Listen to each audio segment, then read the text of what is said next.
Gil Martin here, and welcome everybody to today's episode of the Packers Post, where we bring you in-depth daily coverage of your Green Bay Packers. We have new episodes every day, Monday through Friday, so hit the like button and subscribe so you get new episodes as soon as they drop. Today, we discuss the impact of the release of Jaire Alexander on the Green Bay Packers.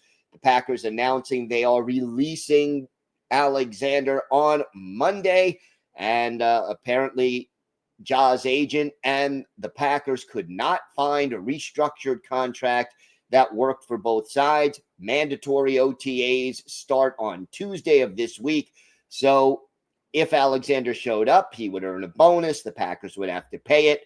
And apparently the two sides agreed to part ways. Alexander now an unrestricted free agent. And from his perspective, the question becomes, will he be able to recoup as much money as he would have earned with the Packers under whatever restructuring the team was willing to make? But let's look at it from a Packers perspective.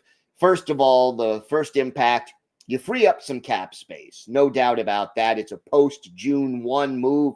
The Packers will save approximately $17 million in cap space as a result of releasing Jaire Alexander.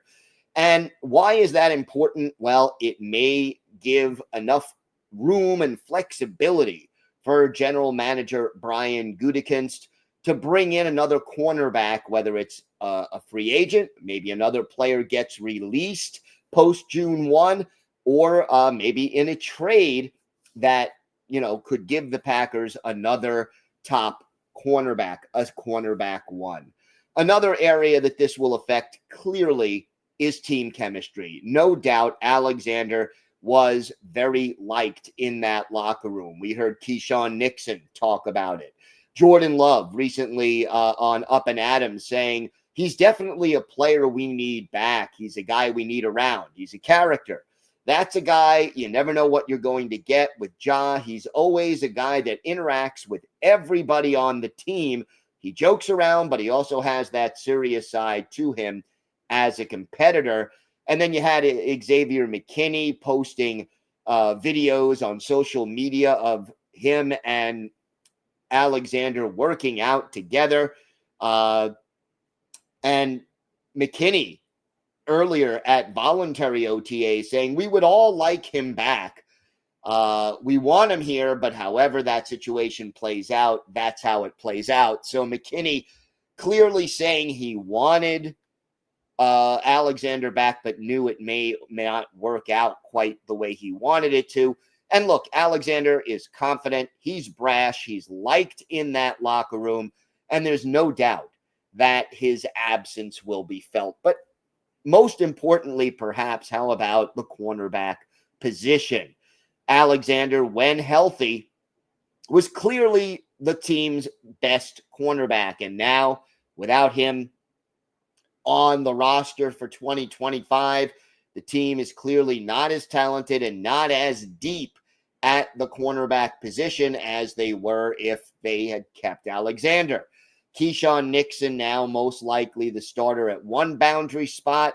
At OTAs a week ago, Nate Hobbs started on the boundary opposite Nixon. And then when the team went to a nickel, Carrington Valentine moved outside and Nate Hobbs moved into the slot. You also have Javon Bullard, who spent a lot of time in the slot last year, who will be fighting for playing time there. And, the big question, however, is depth. Behind those four guys, there are just no players with substantial NFL experience as starters. The Packers did not select a cornerback in the draft until Michael Robinson. They took Robinson in the 7th round. So it seems that Brian Gutekunst either thought he was going to be able to re-sign Jaire Alexander at the draft, or he feels like Nixon, Hobbs, Valentine, and Bullard is a good enough group to get him through. Now, look, the Packers have played without Jaire Alexander in 20 of the last 34 games. in the regular season. They also, in 3 of the last 4 seasons, had him for 7 games or fewer. And Jeff Hafley is going to have to make some adjustments. There will be more softer shell coverages, some zones, and there is no shutdown corner as of right now on this Green Bay Packers roster. So, you're going to face Justin Jefferson twice a year, Amon-Ra St. Brown twice a year, plenty of other good receivers around this league. You now do not have a shutdown corner who is a proven guy who can take one side of the field away or one elite player away. Keyshawn Nixon said after the playoff loss to Philadelphia that he wants to be cornerback 1. We'll see if he's equal to that task. He played pretty well on the boundary after Alexander was hurt.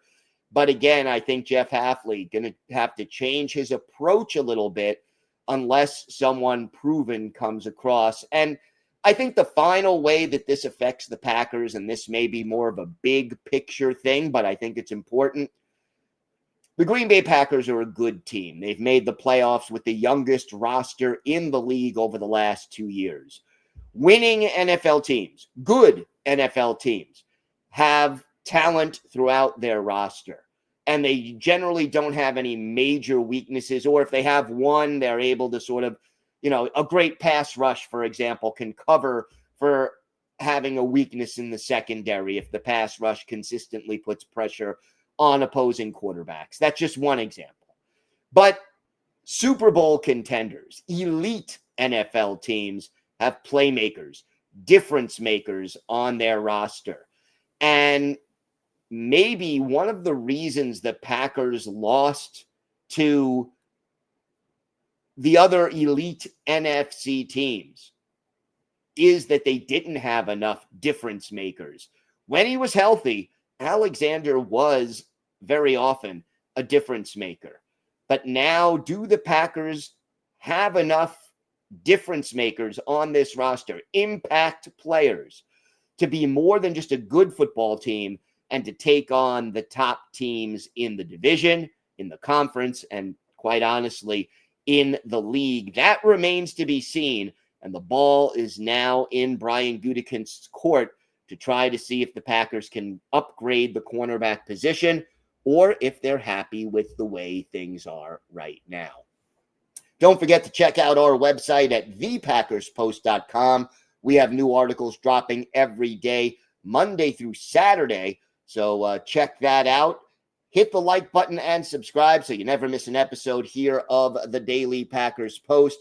I'm Gil Martin. Thank you so much for watching. Have a great day, everybody. And of course, go Pack Go.